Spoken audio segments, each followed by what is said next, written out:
అయోధ్య రామమందిర ప్రారంభము ప్రాణప్రతిష్ఠ పైన నరేంద్ర మోడీ ప్రమేయం పైన ప్రతిపక్షాల అభ్యంతరం చెప్పడమే కాదు, శంకరాచార్యుల వాళ్ళు కూడా అభ్యంతరాలు చెప్తున్నారు. ప్రధానమంత్రి ప్రమేయం గురించే కాదు, అసంపూర్తిగా ఉన్న ఆలయాన్ని ప్రారంభించడం ఏంటి అనే ప్రశ్న చాలామంది హిందూ మత గురువులు, ముఖ్యంగా వివిధ మఠాల శంకరాచార్యుల నుంచి వస్తున్న విమర్శ. శంకరాచార్యుల వారంటే వారు ఆధ్యాత్మిక గురువులు, హైందవ ధర్మ ప్రచారణ కోసం జీవితాల్ని అంకితం చేసిన వారు. వారు ఒక అభ్యంతరాన్ని లేవనెత్తారు. అంటే ఆలయాన్ని పూర్తి కాకుండా ఎలా ప్రారంభిస్తారు, ఇది శాస్త్రబద్ధమా? 2024 ఎన్నికలు ఉన్నాయి కనుక ఎన్నికలకు ముందు ప్రారంభించాలి అన్నది బీజేపీ తొందర ఉంటే తొందర ఉండొచ్చు, కానీ శంకరాచార్యుల వారికి ఆ తొందర ఉండదు కదా. వారికి రాముని గురించే తప్ప రాజకీయం గురించి వాళ్ళు ఆలోచించరు. ఏ పార్టీకి ఉపయోగపడాలి, ఎన్నికలకు ముందా వెనక అని. బహుశా వాళ్ళకి ఎన్నికలు ఉన్నాయా లేవా అన్నది కూడా వాళ్ళకి అనవసరం, అప్రస్తుతం. వాళ్ళ దృష్టిల్లో ధర్మము, దైవము వీటిపైనే ఉంటుంది. అందువల్ల ఆలయం పూర్తి కాకుండా ఎలా ప్రారంభిస్తారు అన్న ప్రశ్న ఎవరో రాజకీయ నాయకులే కాదు, సాక్షాత్తు హిందూ ధర్మ ప్రచారం కొరకే తమ జీవితాన్ని అంకితం చేసిన శంకరాచార్యుల వారు అడుగుతున్నారు. దీనికి గౌరవంగా శాస్త్రబద్ధంగా సమాధానం చెప్పాలి. కానీ కేంద్ర మంత్రి నారాయణ రాణే అసలు హిందూ మతం కోసం, హిందూ ధర్మం కోసం శంకరాచార్యుల వారు ఏం చేశారని ప్రశ్నించారు. అసలు ఇంతకన్నా అహంభావం ఇంకోటి ఉంటుందా మీరు ఆలోచించండి.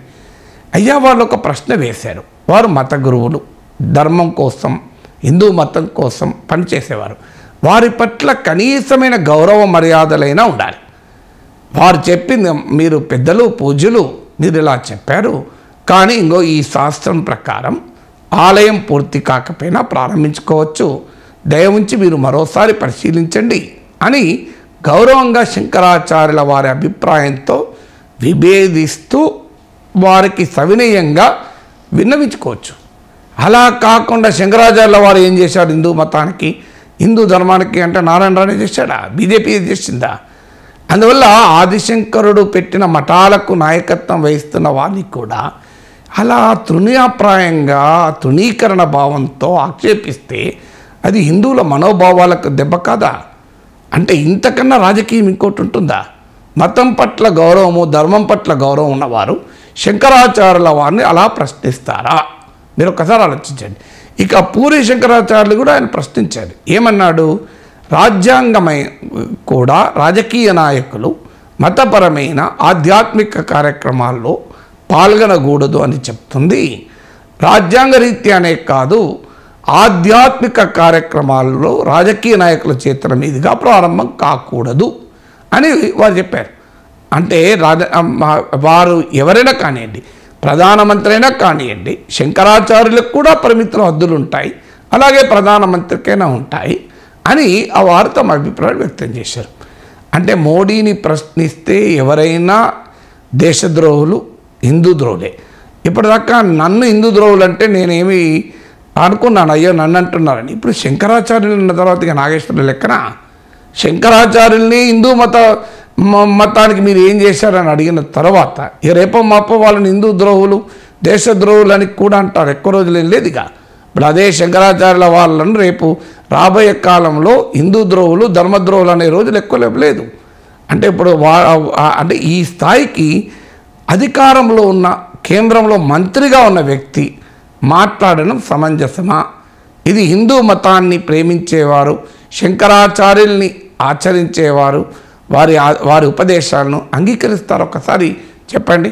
అందుకే ప్రతిపక్షాలు అడుగుతున్నాయి, నారాయణ రాణేను తొలగించండి ప్రభుత్వం నుంచి, లేదంటే వారికి క్షమాపణ చెప్పాలి.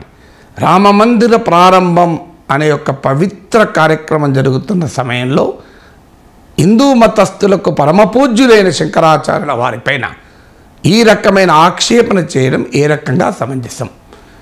ప్రశ్నించిన వ్యవస్థల్ని తులనాడతారు. మీడియా ప్రశ్నిస్తే వారిపైన రాజద్రోహం కేసులు పెడతారు. హక్కుల సంఘాలు ప్రశ్నిస్తే వారిపైన అన్లాఫుల్ యాక్టివిటీస్ ప్రివెన్షన్ యాక్ట్ కేసులు పెడతారు. ప్రతిపక్షాలు ప్రయత్నిస్తే పార్లమెంట్ నుంచి తొలగిస్తారు. ఆఖరికి శంకరాచార్యుల వారికి కూడా తప్పలేదు.